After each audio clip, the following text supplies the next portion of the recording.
Да, се враќаме во студиото. Како што најавивме, тука е господинот Благојче Атанасовски. Добро дојдовте во студио 10. Благодарам на поканата. Како што кажав, ќе анализираме политичката ситуација. Да почнеме со таа една анкета која е објавена од Market Vision, пренесена од повеќе медиуми,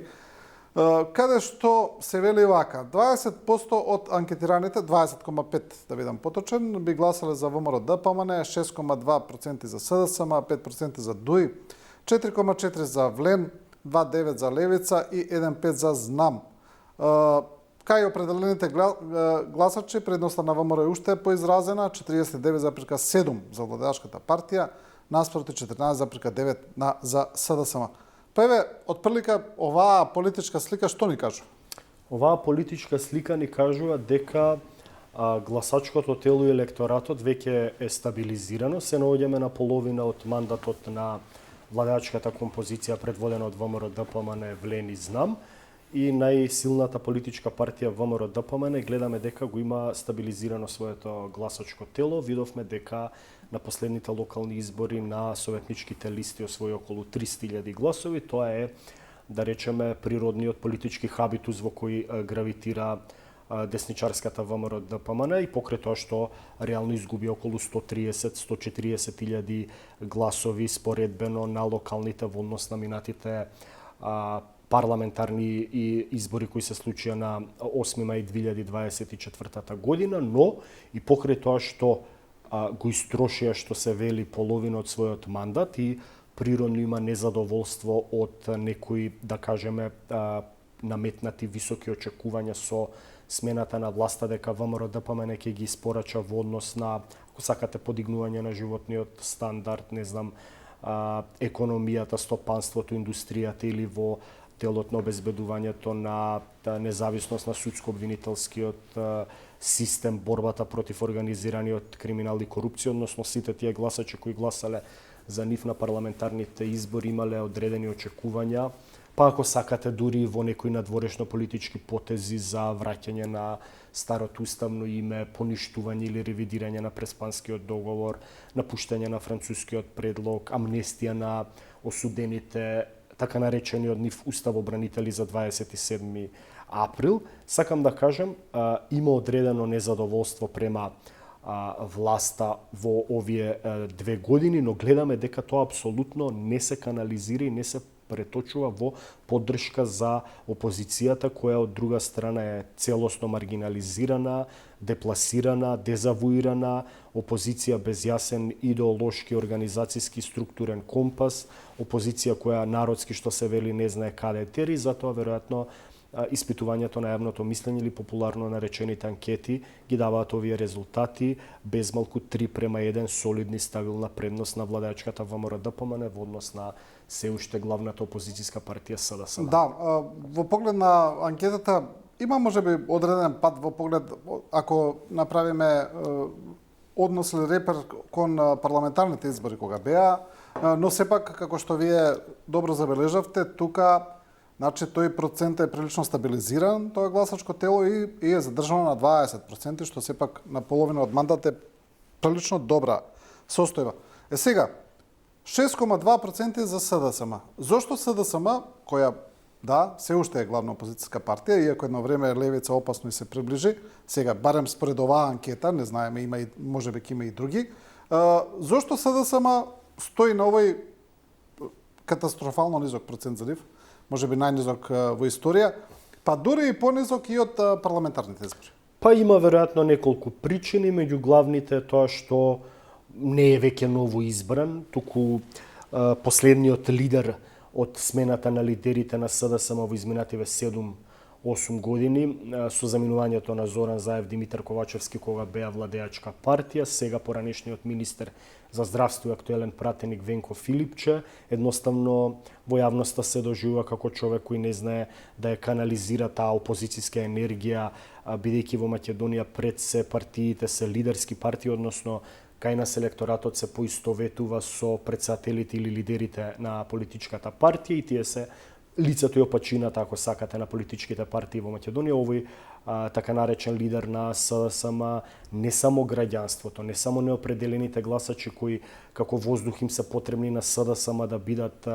дел од нивниот гласачки потенцијал или гласачки резервоар за зимните парламентарни избори или да го кренат рейтингот, туку и самото членство, симпатизерите на СДСМ не го препознаваат како автентичен лидер, туку го препознаваат како продолжена рака на поранешниот претседател и премиер од редовите на СДСМ Зоран Заев. Да не бидам вулгарен, злобниците дури го нарекуваа како семеен фотограф на кланот од Дубај, апропо на онаа позната фотографија каде што тој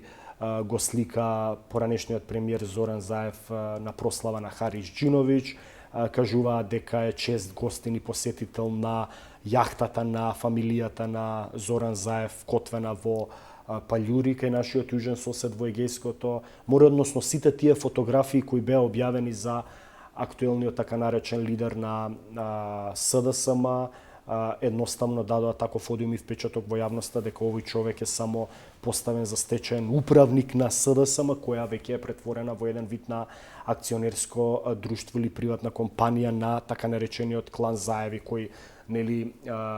така милуваат да ги именуваат нивните противници од владеачката партија ВМРО ДПМН или одредени новинари и политички аналитичари. Сакам да кажам дека вие доколку бидете едноставно поистоветуван и поимуван во јавноста дека сте само продолжена рак на некој претходен лидер на СДСМ, вас не може да ве доловуваат како човек кој води автентична, реална и вистинска социјалдемократска политика, не само тоа, туку и како човек кој треба да ја направи промената и алтернативата во некоја си догледна иднина на оваа власт. Односно, сакам да кажам дека чуму да гласате за Венко Филипче, условно кажано, кога на власт би го донеле повторно Зоран Заев, кој ги изгуби претходните избори. Едноставно во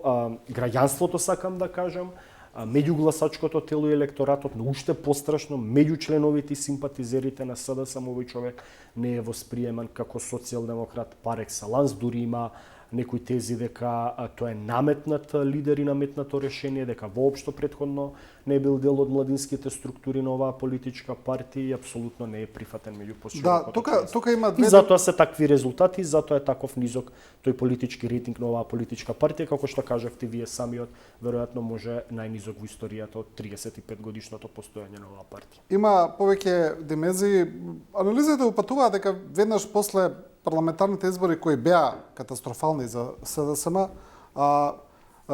веројатно кога сега би имале парламентарни избори, може би биле уште по-катастрофални, бидејќи според овие анкети кои гледаме, дното не се гледа. Господинот Филипче требаше да направи две работи. Една е внатрешна консолидација на СДСМ, а второ е да ја смени перцепцијата за партијата кон гласачите. Вие зборувате за партиските структури, но тука да не ги забравиме и оние неопределени гласачи кои требаше да се убедат. Ги споменав, да. Дека од потенцијалот и гласачкиот базен, особено за ваква политичка партија која има допрено дното на рейтинзите и има околу 125.000 гласови, нужно е да се убедат и членовите и симпатизерите, но уште повеќе неопределените гласачи кои бидејќи тоа е единствен начин да го мрднете рейтингот. Апсолутно, апсолутно. И сега гледаме дека господинот Филипче не успева ни во двете работи. Која е неговата стратегија, еве, кога зборуваме за односот кон луѓето внатре во партијата? Он прво, например, се испокара со еден од двајцата градоначалници кои ги има партијата, со Сашко Митовски во Крива Паланка, и тоа јавно пред сите. Се зборуваше и дека не бил во добри односи со Горан Герасимовски, но сега еве го назначи за подпредседател, веројатно таму за да ги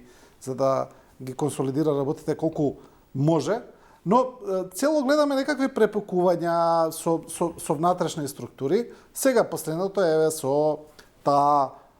една платформа која излезе, која некој нарекува македонскиот ДОС, која беше нападната со дрвја и со камења, како со еден највулгарен, примитивен начин дека се платеници на ВМРО, ДПМН, знам 2 и така натаму. Партија се пресметува со политички аналитичари кои во минатото биле перцепирани Соработници. како блиски со СДСМ. Или како, соработници, како да Петар речеме, Арсовски, например. Кого директно го нападна на еден вулгарен начин. Мислам, каде оди СДСМ со оваква стратегија и политика? Во политичката бездна и понор, Славјанка Петровска е да не последно ја заборавиме, да. апсолутно, да, во политичката бездна и политичкиот понор и навистина е запрепастувачки, неверојатно за, особено за оваа политичка партија, која, ајде да кажеме, која е позиционирана центар лево на македонската политичка сцена, важала за политичка партија во која гравитирале и партиципирале еден вид на поинтелектуално крило, каде што се почитувала дебатата и различното мислење, за разлика од ВМРО-ДПМН, која како десничарска партија и биле иманентни овие работи кои сега се случуваат во СДСМ на внатрешни натрепартиски пресметки, исклучувања, обвинувања со потежок речник и потежок вокабулар, бидејќи и десничарските партии не само во Македонија, на Балканот, туку и во Европа се порадикални во однос на почитување на различно мислење, но СДСМ има историјат и сега во однос на овој класичен последен еклатантен пример со групата, така наречена група Разговори за еднината 12:05, каде што видовме појавно во јавноста дека е составена од личности кои биле поранешни високи партиски функционери во СДСМ, подпредседатели, генерален секретар, градоначалници, поранешни пратеници, значи били државни функционери и тие се вградиле во структурите на партијата децении наназад, беа едноставно етикетирани како предавници и платеници на власта, што е ненормално и несвојствено за СДСМ така да комуницира со своите, да речам, поранешни високи стакнати партиски функционери или со актуелните од типот на актуелната пратеничка Славјанка Петровска, поранешна министерка за одбрана, претходно и со Јован Деспотовски, да не говорам за вербалниот отворен конфликт или судир од страна на СДСМ, бидејќи гледаме дека политичкиот аналитичар Петар Арсовски барем досега не им вратил појавно или против еден македонски добро познат новинар постојано упатуваат соопштенија или против медиумски групаци. Тоа и во времето, условно кажано, на Бранко Црвенковски, кој важел како политичар со огромна суета и огромно его, па не се случило СДСМ комуникацијски како политичка партија преку својот Центар за комуникација и анализа така да се пресметува со неистомисленици, без разлика дали тие доаѓаат од нивните партиски редови како поединци, како група на луѓе кои се незадоволни од актуелното функционирање на СДСМ, бараат, да речеме, дебата, реформи, реструктурирање и реорганизирање на политичката партија, уште помалку па СДСМ како политичка партија да се пресметува со, да речам, познати звучни имиња во македонската јавност, дали од новинарската фела или од политичко-аналитичкиот свет кој настапува во македонските медиуми. Тоа е запрепастувачки и за македонската јавност, па ако сакате и за интелектуалната јавност во СДСМ, и тоа води понатаму и во дополнително раситнување и на онака раздробената македонска опозиција, која СДСМ сака да се представи дека се уште главна нели опозицијска партија, но мислам дека ако сакате во теоријата на политичките науки, една политичка читанка да отворите, ќе видите дека дефиницијата за лидер е дека тој што обединува, а не разединува, може да се нарече лидер, односно, особено во ваква ситуација во која се наоѓате, имате ужасно катастрофален рейтинг како политичка партија во позиција на опозиција,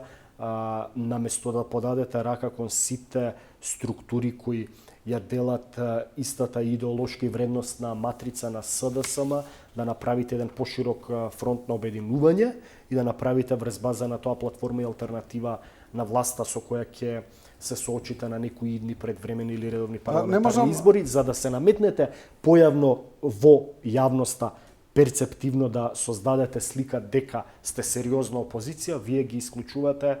сите поединци кои веројатно од ним добро познати причини сакаат да направат реформа во СДСМ, односно на крајот на денот во таа веројатно параноја која чувствува така наречениот лидер на СДСМ ќе заврши сам опкружен со неколку своји најголеми лојалисти на еден начин кој нема да биде славен, бидејќи тие ќе се наоѓаат само на зградата на Бихачка во тоа политичко седиште, нема да комуницираат со никој, ќе бидат екскомуницирани сите поранешни високи функционери на СДСМ, доколку се продолжи понатаму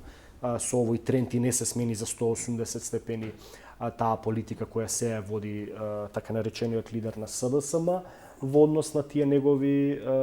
да речеме, поранешни високи партиски функционери, и сето тоа ќе доведува до и кадровско, и организацијско, и политичко, и идеолошко ослабување и раситнување. Не можеме да него, еве, уште овој став да го искоментираме во одговорот кон реформаторите, нели, на партијата СДСМ. Значи се вели дека Ивановски, Петров и Петровска се одговорни за поразот во 2024 година. И тој им го порачува нив Венко Филипче, човекот кој хиерархиски беше одговорен за најголемата афера во времето на таа власт, значи пожарот во Тетовската модуларна болница. И сега им вели дека они биле одговорни за поразот во 2024. Што да кажам, а да не сгрешам, освен дека е политички очајнички обид на некој човек да едноставно, како да кажам, без разлика јас лично, вие или јавноста, какво и да има лично персонално мислење за овие ликови кои, ете, да не ги наречеме реформатори или реформаторско крило на СДСМ, но да ги наречеме некоја појавна група во јавноста, како што кажав, да не се повторувам, кои биле високи партиски, па и државни функционери, и покрај тоа што пратеник или градоначалник не е некоја висока државна функција, но учествувале и биле препознатливи лица долги години по и децении во македонскиот политички живот. Вие така да ги обвините, наместо да ги сослушате и да ги земете в предвид нивните аргументи. Тоа е одлика на еден политички давеник, политички оченик кој апсолутно не разбира ништо од политика, и сето тоа мислам дека ќе им се удри од глава и на ова раководство на СДСМ, но најмногу на политичката партија, каде што мислам дека сите овие работи кои сега се случуваат со оваа апсолутна погрешна политика, последиците кои тие допрва ќе ги почувствуваат во годините па и децениите кои следуваат ќе бидат ненадомесливи, веројатно доколку не се вразума да најдат некој си заеднички именител околу иднината на својата политичка партија, да направат некој си обид за смирување на страстите и, како да кажам, наоѓање на најмал заеднички содржател, да се седне на некоја маса и да се дискутира за проблемите во оваа политичка партија, кои апсолутно не се така мали, туку се огромни, дури може и не се решливо во овој даден момент како СДСМ да се стабилизира и консолидира како политичка партија, но е многу подобро вие да се обидете да изнајдете решение врз база на еден отворен, цивилизиран, пристоен и воспитан диалог, наместо преку јавноста, јавно, појавно и преку медиумите вие да се препукнувате со меѓусебни обвинувања. Од таа страна, што СДСМ како политичка партија, говорам како субјект, кој е, да кажам, под моќта и контролата на овој така наречен лидер, па и веројатно на неговите, условно кажано, господар или газди, бидејќи, кажав, злобниците вела дека е семеен фотограф или стечаен управник на приватната фирма СДСМ на кланот Заеви, треба да разбера дека таа политичка партија е таа која треба да им подаде рака, условно кажано, на своите членови, а од друга страна гледаме дека тие имаат па многу попристоен и покултурен и поцивилизиран речник во однос на, ајде да кажам, отворената битка за непревласта на СДСМ, колку повеќе за спас на оваа политичка партија, и наместо СДСМ да комуницира појавно, вербално, преку комуникацијските канали во јавност и дупати таква порака за обединување, гледаме такво радикализирање со речник кој нималку не е својствен на оваа политичка партија. Ние, господин Атанасовски, тука од ова студио порано, значи кога беше имавме друга констелација на власта, зборувавме за истава тема и кога ВМРО ДПМ беше во опозиција. Отприлика на ист критички начин, со ист критички дискурс, затоа што многу е важно за една земја да има здрава опозиција, силна опозиција, бидејќи знаеме дека власта, особено апсолутна власт, апсолутно и корумпирана, нели? И затоа не е добро за државата да нема силна опозиција, бидејќи таа секогаш треба да биде корективна власт. Во овој случај, за сега, за жал, немаме силна опозиција, но добро, не се, ќе видиме што ќе се случува понатаму во СДСМ. Уште една од главните политички теми во моментов се темата за изборниот законник. Гледаме дека таму има исто така несогласување помеѓу власта и СДСМ и Левица, кои имаат различни забелешки. Гледаме дека СДСМ најмногу се држи до гласањето на диаспората, додека Левица за финансирањето на политичките партии, каде според многумина аналитичари партијата навистина беше оштетена на последните избори, бидејќи според ваквиот изборен законник не ги доби парите како што ги добија другите политички партии. ВМРО ДПМН вела дека нема да отстапат од гласање за диаспората, спремни се да разговараат и за една изборна единица и за другите забелешки на опозицијата. Како мислите дека ќе се развива оваа дебата? Мислам дека ќе се развива на политички ќорсокак од проста причина што моето чувство е дека се наметнуваат некои тези и теми во дебатата за изборниот законник кои апсолутно за едната или другата политичка страна нема да бидат прифатливи. Знаеме дека овој изборен законник треба да се донесе од така наречената реформска агенда, каде што треба да има согласност и од опозицијските партии. Мислам дека апсолутно темата за електронско гласање на диаспората беше наметната за да не се прифати. На крајот на денот ние како медиуми, како општество и како политичка јавност се занимаваме со коментирање на таа тема без да ги отвориме суштинските прашања. За мене тие суштински прашања ги отвори претседателката на ЛДП и пратеничка Моника Зајкова, која јавно постојано вели дека став на таа политичка партија е дека треба да се разговара за суштински промени во изборниот законник, тоа е создавање на една изборна единица и пред се отворени листи, каде што на граѓаните ќе им се дозволи на тој начин на многу подемократски, директен начин да ја практикуваат суштината на демократијата, односно да имаат вистински реален избор, бидејќи сега ние се соочуваме со еден вид на затворен модел каде што политичките партии ги делегираат кандидатите за пратеници без ние како граѓани да имаме право да избереме, односно партијата е таа која бира согласно овој постојан изборен модел кои да бидат пратеници и затоа се создава таква недемократска слика во општеството. Луѓето гласаат за партија, не за поединеци, затоа нам ни се случува да имаме ние така наречени султан партии. Затоа велам дека суштинската дебата, јас како граѓанин и како политиколог секогаш сум се заложувал таа дебата кога се отварала повремено во јавноста, бидејќи знаеме дека и Зоран Заев, поранешниот премиер, дојде на власоветување дека за 100 дена ќе го смени изборниот модел, дека ќе има една изборна единица, помалите политички партии, не знам, партијата на Павле Трајанов, дом на Лилјана Поповски или Маја Морачанин постојано наметнувале темата за една изборна единица, но ние на крајот на денот сме гледале дека условно кажано големите политички партии секогаш наметнувале некој друг став, некој еве за електронско гласање, некој ќе рече 8 изборни единици или 3 од етничко-албанскиот политички блок и сето тоа завршувало неславно со неуспех, односно на крајот на денот никогаш не се разговарало суштинско за создавање на една изборна единица и отворени листи, бидејќи прво едната изборна единица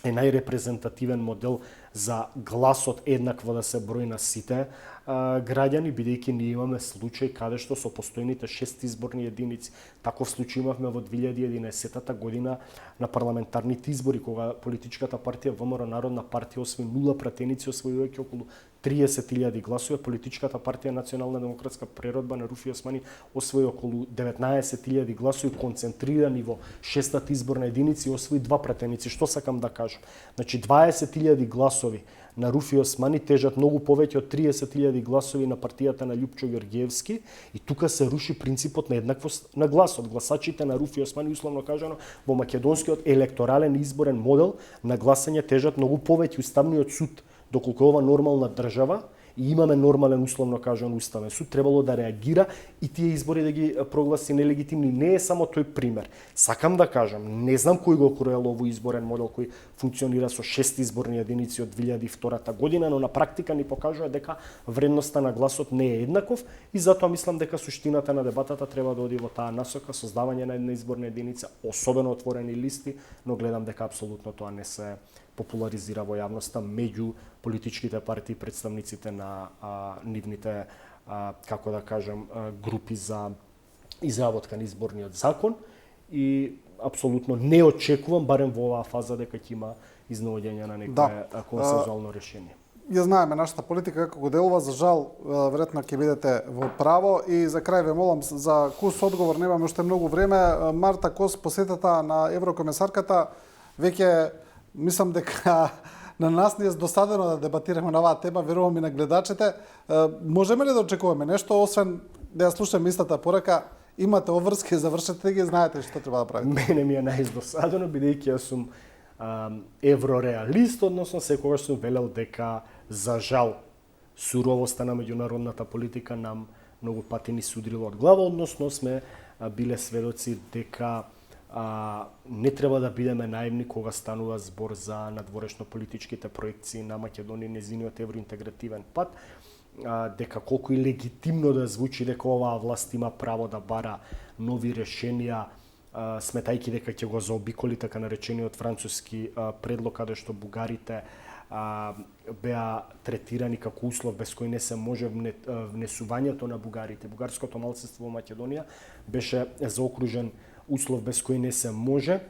и тоа постојано ни го повторуваат, нели, високите представници на Европската унија и комесарката за проширување на дворешна политика Марта Кос, Антонио Кошта, председателот на Европскиот совет, исто така при посетата во Скопје или посетата на наши официјални представници на Брисел, дали е тоа министерот за надворешни работи, премиерот или било кој, им се преповторува постојано истата политичка мантра дека Македонија треба да ги исполни преземените обврски од така наречениот француски, некои го велат и европски предлог усогласен меѓу 27 земји членки на Европската унија, дека првата обврска превземена за да се отворат првите поглеби со Европската унија, Македонија да ги внесе бугарите во уставот и потоа да го почитува претходно ратификуваното, договорено ратификувано во македонскиот и бугарскиот парламент меѓу двете земји договорот кој беше, нели, со посредство на Франција тогаш како претседавач со Европската унија, односно тој фамозен и така наречен француски предлог. Значи можеме да ја најавиме сега пресконференцијата на Марта Кос, нема потреба да ја гледаат луѓето, еве што ќе каже. Дај Боже да биде нешто ново изненадувачко. Сменето за 180 степени. Атанасовски, ви благодарам за ова гостување. Благодарам на поканата. Почитувани, одиме сега со една куса пауза, останете со нас, продолжуваме со Златко Кузманов од Центарот за интегрирана безбедност.